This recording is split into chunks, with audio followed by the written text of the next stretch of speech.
I can turn the volume down to nothing. Just a whisper, the system can still dance as aggressively as you want it to. Turn the volume back up. Adjust the bass, the treble. I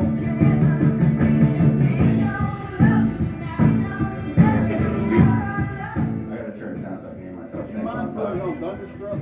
I'll do all that in just a moment. I gotta get over there to do all that, right? So we can also change the reactivity of the system, right? So wait till it starts dancing here again. And using the slider or on the controller, but using the slider on the app, we can say, let's make it more aggressive, right? So where the flame's really going down. And now you see it's way punchier. Of course, again, we can slide it the other direction, and now it's more of a gentle up and down. So basically what we do is we're increasing that lower bottom, right? So it's not going down as far. But again, to make it more punchy, all of the slider instantly from the phone on the app, or again on the controller. Now, I have the LED set up here over to my right. It's the same thing with the LEDs. Right now they're going through a spectrum. I can just hit solid, start changing the colors instantly. Obviously the LEDs will go wherever you guys decide them to go. But you can change all the different colors just from the app, again, or on the controller itself.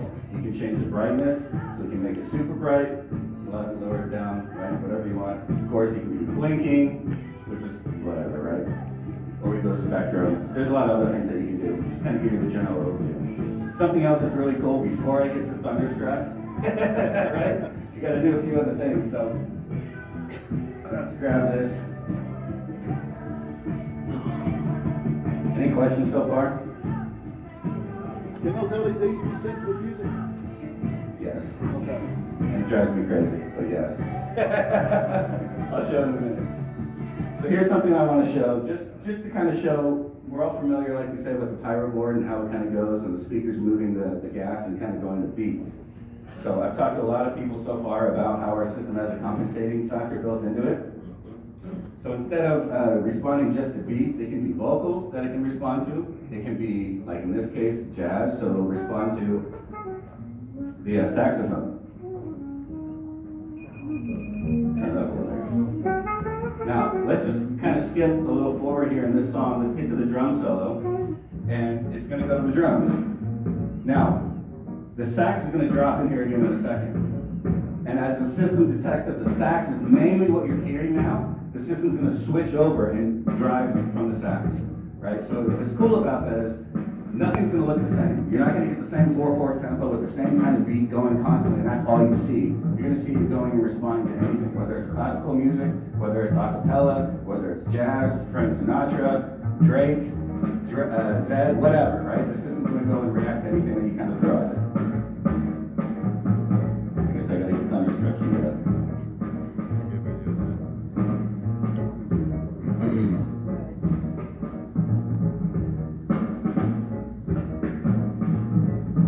Sax will come here in a second.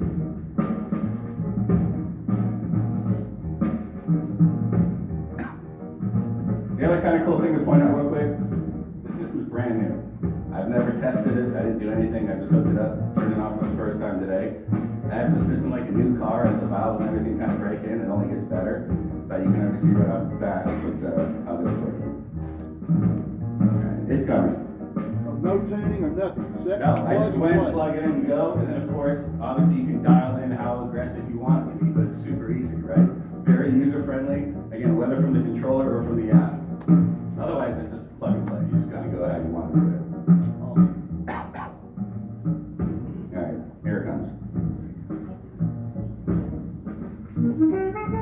So you see it switch. Yeah. So now it's gonna go off of the sax.